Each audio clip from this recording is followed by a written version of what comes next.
Last week, South African President Jacob Zuma called for the expropriation of land owned by white South Africans via a change in the constitution. Zuma, who made the call while speaking to Parliament, also asked for unity between the black parties so that they could carry the two-thirds majority needed to change the constitution. According to the Telegraph, Zuma wants a, quote, pre-colonial land audit of land use and occupation patterns, unquote, before the new law is passed. Zuma was also later quoted in the Daily Mail saying, quote, once the audit is completed, one law should be written so that we can handle land restitution without compensation. The necessary constitutional changes will be made. The black parties should unite on this issue, unquote.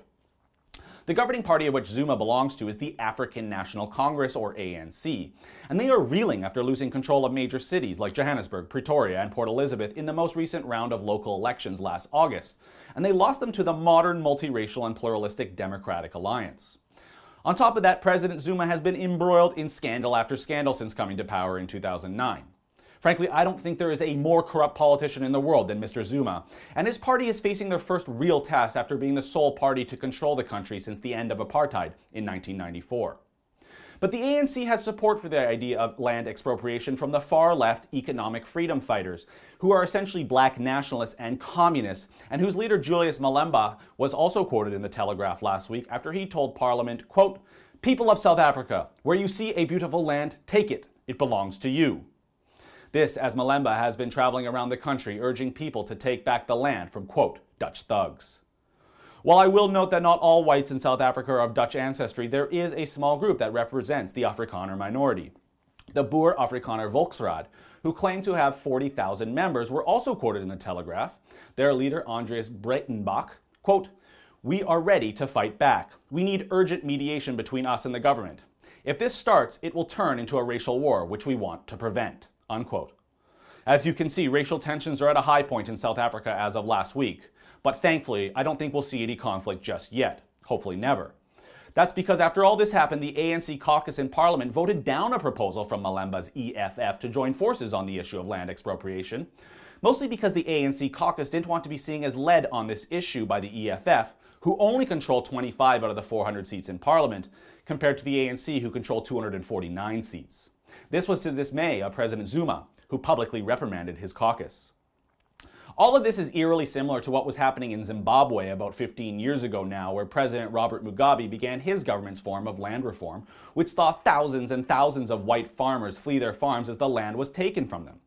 This resulted in, rather predictably, a major shortage in the crop harvest in Zimbabwe, further pushing the already impoverished nation to the brink of starvation. So much so that Mugabe recently indicated he wants white farmers to return to Zimbabwe. South Africa is a place close to my heart. My mother was born and raised there, and her side of the family all still reside there. I have spent significant time in South Africa over the years, and I truly believe that the country can be a great example of pluralism on a continent known for constant conflict. While there is no doubt it will always be a majority black nation and minority rule will never return, there is still hope that the one-party stranglehold on government the ANC has held could end. I mentioned earlier that there's a significant opposition growing to the ANC, the Democratic Alliance, a classically liberal party who are center-right, and while they may have had in the past trouble shedding their reputation that it is a party for white South Africans, that is no longer the case. The DA have an energetic, intellectual, and captivating leader, Mmusi Maimane, who could just be the man to end the quarter-century rule of the corrupt ANC. So while last week featured anti-white racist comments and proposals from both President Zuma and Julius Malema, and some fears of needing to fight back from the Afrikaner Volksraad, I leave you today with a message of hope and unity from Mmusi Maimane, the man I believe will be the next president of South Africa. I want you, if you can, imagine with me a South Africa where every sector of society, government, business, civil society, churches, NGOs, and ordinary citizens all pull together in the same direction. Where we put our heads together and harness the power of our combined ingenuity to better the lives of millions of excluded South Africans. Thanks for watching. Make sure you hit subscribe on our YouTube channel so you never miss an update. And if you really like what we're doing, well, for just $8 a month, you can get premium content that you won't find anywhere else.